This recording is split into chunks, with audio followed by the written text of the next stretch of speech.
Bismillaahirrahmaanirrahiim. Ku soo dhawow channelka Waxgarad. Fadlan haddaad nagu cusub tahay channelka subscribe dheh. Waxaan maanta idiin hayaa ama idiin soo jeedin doonaa barnaamijkeeni qosol ah quusan qaybtiisa 5aad. Hadda ka hor waxaa la dhahay nin reer baadiyo ayaa wuxuu ka soo safray baadiyaha. Wuxuu soo galay magaalada Muqdisho goor habeenimo ah. Wuxuu soo fadhiistay maqaayad weyn. Markaas waxaa u imaaday wiilkii oo kabalyeeriga ahaa. Markaas wuxuu u soo titiriyay wixii meesha yaal dhan suuq waxa uu soo tirnay ninkii reer baadiyaha wuxuu ka fahmay bas digir. Markaas uu dhahay digir ii keen. Markii digirta loo keenay asna waxa soo ag fadhiistay mid kale.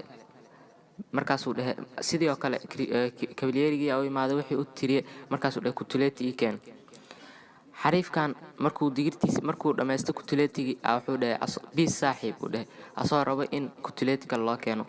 Ninkii reer baadiyaha asoo ku qanacsaneen inuu digir cuno maadaama uu nin dhan oo magaalo imaaday yahay asoo ku qanacsaneen inuu digir cuno oo isdhahay wuxuuna ka xishoonay inuu weydiiyo ninkan oo maxaa dalbatay inuu dhaho hal mar dhagiisa waxa ku soo dhacna soo dhahay bis saaxiib.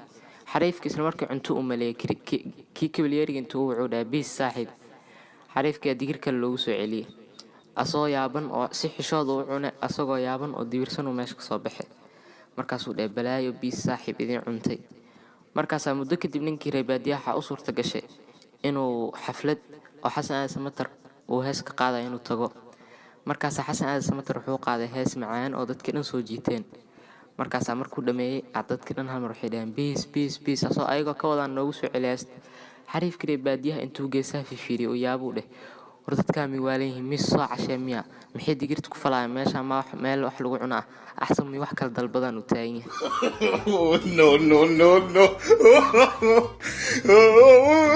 hadda ka hor waxaa la dhahay wiilaa dugsiga wuxuu u nacbaa aad iyo aad waxaaba moodaa in loogu sheegaa la dhahay jahannamadii si u nacbaa dugsiga leh ayaan dambe macalinkiisa wuxuu uga sheekeynaa qiyaamaha ardayda oo dhan.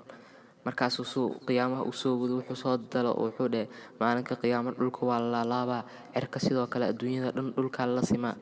Wiilkii yar afartu taagtay asoo faraxsan intuu soo boodo dhahay macalinow maalintaas dugsiga fasax miya no hadda ka hor waxaa la dhahay oday duq wuxuu ahaan jiray fuundi wuxuuna geedo ka soo jari jiray meel u dhow webiga kadibna uu ka sii ganacsan jiray. Maalmaha mishaarti uu ku soo jari jiray geedaha webiga uga dhaxdhacday odaygii murugaysan gabar jinni waxay ka soo baxday meesha. Waxay weydiisay maxaa kugu dhacay odaygii ku dhahday wuxuu dhahay mishaarteedii oo risqiga dhan ku xirnaa meesha iga dhaxdhacday. Gabartii jinniga ahayd waxay gashay biyihii oo ku yumbatay waxay soo bixisay ayadoo wada mishaar dahab waxay ku dhahday tan miya odayga wuxuu dhahay maya. Haddana mar kale gashay waxay soo bixisay ayadoo wado mishaar qalin markaas soo baxday waxay dhahday tan miya odaygii ayaa haddana wuxuu dhahay maya. Markii dambe markay yimbatay wuxuu soo bixisay mishaartiisa caadiga markaas ku dhahday tan miya odaygii haa uu dhahno. Gabartii oo jinniyada ahayd way u bogtay odayga daacadnimadiisa wayna ku faraxday kadibna waxay hadiyad ahaan u siisay mishaartii qalinka hadiyadii dahabka ahaydbo waxay dhan isku raacisay. Maalmo kadib odaygii haddana waxa isla webiga uga dhaxdhacay xaaskiisa. Gabartii jinniga ahayd u imaatay mar kale markaas waxay ku dhahday maxaa kugu dhacay. Markii maxaa kugu dhacay odayga wuxuu ugu jawaabay xaaskayga iga dhaxdhacday meesha. Gabartii jinniga ahayd way yumbatay waxay soo bixisay ayadoo wada nimca dareen markaas ay dhahday tan miya xaaskaaga odayga wuxuu dhahay haa. Gabadhii jinniga way xanaaqdeen oo waxay dhahday odayga maxaa waa beentiisa markaas ay dhahday maxaa beent kugu wato.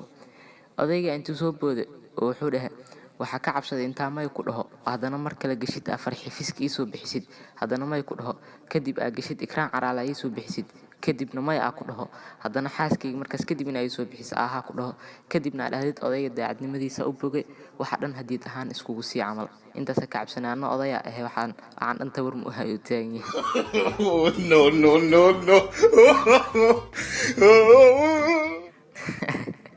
gabadhi jinniga odayga inay keen jaamac bas hadiyad ahaan u siisay ahayd. Intaas ayaa maanta idiin soo bandhigay like share subscribe ni aan iloobin aad iyo aad u mahadsantihiin.